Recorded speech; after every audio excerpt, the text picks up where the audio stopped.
Welcome to the Practical World Podcast, your gateway to work insights and captivating stories from Thailand and beyond. This is the real world.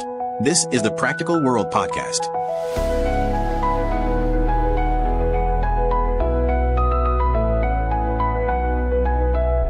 Welcome to the Deep Dive. Today, we're looking at something we all bump into: career failure. It happens, right? But we often dread it. We really do. But what if those moments, those setbacks, are actually the best launch pads for success down the road? Exactly. That's what we want to unpack today, how to sort of reframe those career stumbles. Yeah, our mission here is to give you a shortcut, really, to seeing these aren't final defeats. They're huge learning opportunities. They build up your, mental toughness. It reminds me of the Thomas Edison quote, Yeah. something like, "I haven't failed." Oh, yeah. I just found 10,000 ways that won't work. That's the one. Perfect mindset for today. So where do we start to get our heads around failure being, fuel? A really good place to start is inside our own heads, the science, actually. Our brains are kind of wired to learn best when things don't quite go to plan. Really? How does that work? Well, neuroscience shows that failure actually triggers specific brain areas, the ones linked to learning and adapting. It's like failure flips a switch, telling the brain, okay, time to rewire a bit for next time. Huh. So that awful feeling when something goes wrong is my brain learning. In a way, yes. It's kicking into gear. Think about it yourself for a second. Okay. Bring up a memory of a career setback. Maybe, a project didn't fly or you missed out on a promotion you wanted. Draw one. Now, think about how that changed things afterwards. Did you approach similar tasks differently? Maybe prepare more or ask for feedback sooner? Yeah, it definitely became more careful with certain things after one particular mess up. See, that adjustment, that's your brain literally learning from what didn't work. It's plasticity in action. Okay, that's pretty cool, actually. So if that happens each time, does it sort of build on itself, like compounding? Precisely. Spot on. Each time you recover from a failure, you're actually strengthening what neuroscientists call resilience pathways. Resilience pathways, like mental tracks. Kind of, yeah. Think of them like paths in your brain. Every time you bounce back, the path gets clearer, easier to use next time. So navigating more setbacks and learning from them makes you more adaptable, more robust for the future. So it's not just about surviving the failure, but getting stronger because of it. Exactly. And interestingly, you often see major breakthroughs happening after periods of significant setbacks. It's like the failures cleared the way somehow. That's a powerful way to think about it. It changes everything. It's less about dodging failure, which feels impossible anyway, Right. and more about how we deal with it when it happens, which brings us to Carol Dweck, right? The growth mindset stuff. Absolutely crucial. Dweck's work really highlights this. The difference between a fixed mindset, I failed, I'm not good enough, and a growth mindset. And the growth mindset view is That failure isn't some personal verdict, it's just part of learning. A vital part, actually. People with a growth mindset see it as feedback. Super valuable feedback to help them adjust and get better. so they don't just get stuck feeling rubbish about it. Not usually, no. Their first thought is more likely, okay, that didn't work. What can I actually learn from this? So it's that question, what can I learn? That question changes the whole dynamic. It moves you from blame or feeling bad towards understanding and growth. It's seeing the setback as a detour with lessons, not a dead end. Okay, this is all making sense conceptually. But, in the moment when things go wrong, it's hard. How do we practically make that shift from feeling defeated to actually learning? Yeah, that's the key, isn't it? Moving from theory to practice. And there are concrete techniques. The very first step is about your internal story. The story we tell ourselves. Exactly. You have to consciously challenge and rewrite that automatic internal dialogue. Shift from, I failed, this is bad, to something more like, okay, this is part of the process. What's the takeaway? Right. Easier said than done sometimes. How do you actively rewrite it? A really practical way is this. When something goes wrong, pause. Write down what happened, just the facts. Then this is the important bit. Consciously rewrite that account, focusing only on the lessons learned and how this helps you grow. You're literally changing I failed in your head to I learned. I like that. Writing it down makes it more concrete, I suppose. Yeah, it really does. It forces you to articulate the learning. So that's step one, change the narrative. Okay, what's step 2 for reframing failure? Step two is to deliberately focus on the lesson itself. Every single failure big or small, has insights baked into it. Your job is to find them. Be a detective for the lesson. Exactly. Hunt for it. Instead of getting bogged down in the, this feels awful, actively pinpoint the knowledge you gained. How do you make sure you actually do that? It's easy to just feel bad. You need to dedicate specific time for it. After a failure, sit down and really reflect. Ask yourself, what went wrong? What were the real factors? What could I have done differently? Write down those key lessons. Okay. And then, crucially, think about how you'll apply them next time. Turn the abstract feeling into concrete points you can use. Right, making it actionable. Got it. So change the narrative, focus on the lesson. What's the third technique? The third step is to actively turn setbacks into feedback. Reframe them.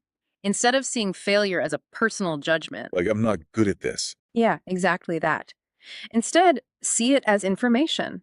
Feedback from the world, from the environment, telling you, hey, this particular approach needs adjustment. Or maybe these skills need a bit more work. So it's like the universe giving hints, course correction. That's a great way to put it. And to get that feedback, you often need to ask for it. Ah, okay. So talking to people. Yes. After a failure, go talk to colleagues you trust, or mentors, maybe even clients if appropriate. Ask for their honest take on what happened. What did they see?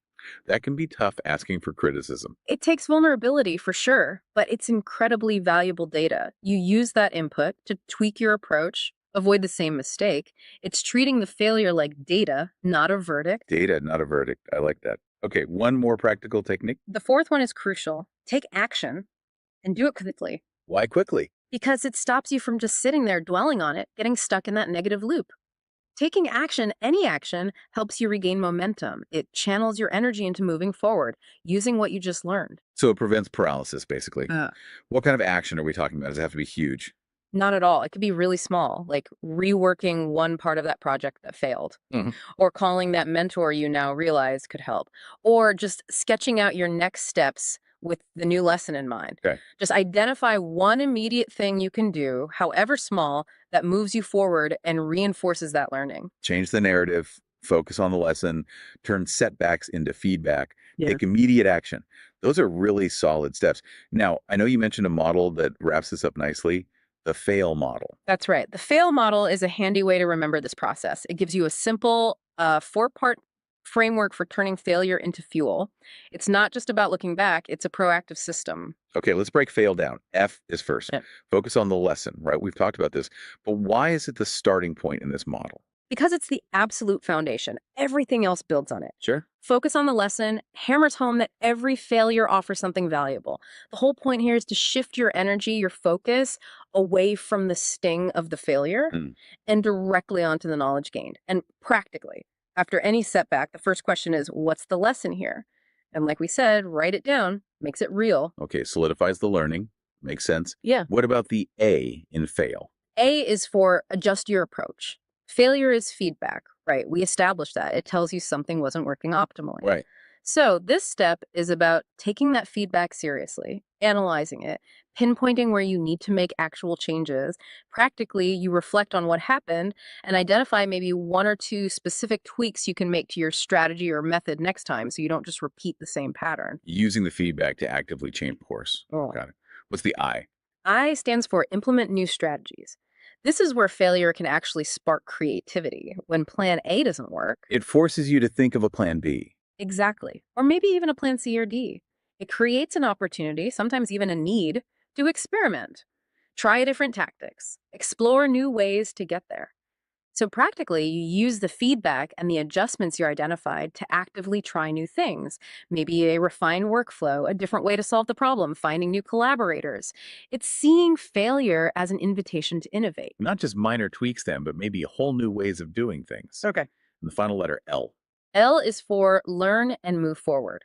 This pulls it all together. It stresses that learning the lesson is vital, but so is taking action to actually move past the setback. So don't get stuck. Exactly. Dwelling on it endlessly isn't helpful. Extract the learning, yes. Apply it, yes. But then shift your focus forward towards your goals. Practically, this means taking that one small immediate step we talked about earlier. Apply the lesson and keep progressing. Don't let the failure define the narrative. Use it as a strategic stepping stone. Okay, let me quickly recap the FAIL model then. Yeah. F, focus on the lesson. A, adjust your approach.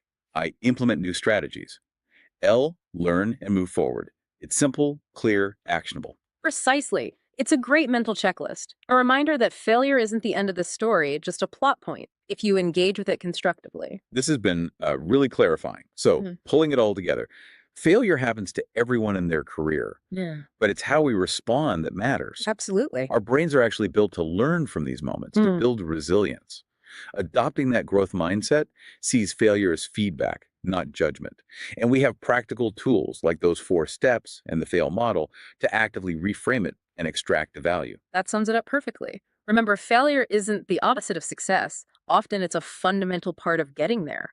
Understanding how it rewires the brain, cultivating that growth perspective, using tools like fail, that's how you turn setbacks into serious fuel for your career. Great stuff.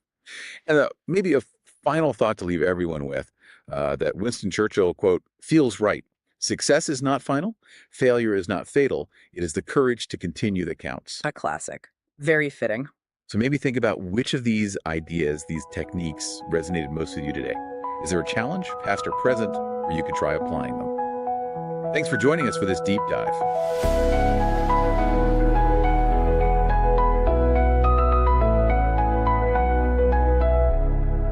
Thank you for joining. This is the Practical World Podcast.